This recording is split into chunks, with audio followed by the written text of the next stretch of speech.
ఉల్లిపాయతో Puri curry చూపిస్తాను. ముందు oil పెట్టుకొని కొంచెం పోపులు వేసుకోవాలి. అందులోని పచ్చిమిరపకాయలు, ఉల్లిపాయలు అనేవి ఇలా సన్నంగా కోసి వేయించుకోవాలన్నమాట. కొంచెం సాల్ట్ వేస్తే ఉల్లిపాయలు అనేవి త్వరగా వేగుతాయి.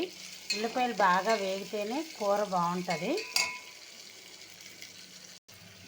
చాలామంది బంగాళదుంపలతో చేస్తారు. బంగాళదుంపలు అవసరం లేదు, లేకపోయినా ఇలా ఉల్లిపాయలతో కూడా చేసుకోవచ్చు. ఆ టేస్టే వస్తుంది, చాలా బాగుంటుంది.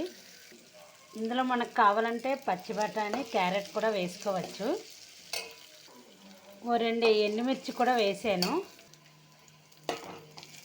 కొంచెం దోరగా వేగాయి. ఇందులో కొంచెం పసుపు వేసుకోవాలన్నమాట.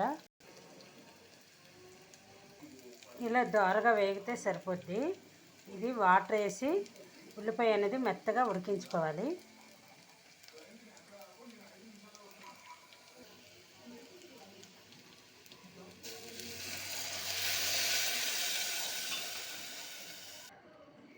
ఇలా సరిపడా వాటర్ వేసుకొని ఇందులో కొంచెం సాల్ట్ వేసాం కదా, ఇంకొంచెం సాల్ట్ వేసి మూత పెట్టుకొని ఉల్లిపాయ మెత్తగా ఉడికేదాకా ఉంచుకోవాలి. ఉల్లిపాయలు అనేవి బాగా ఉడికాయి.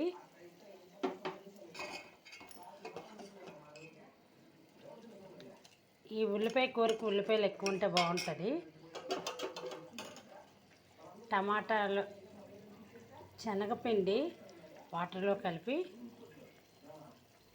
ఇలా వేసుకోవాలన్నమాట. మీకు కావాలంటే ఇందులో టమాటా కూడా వేసుకోవచ్చు, నేనైతే వేయలేదు. ఇది ఒక ఉడికితే అయిపోయినట్టే. చాలా బాగుంటుంది, ఒకసారి ట్రై చేయండి.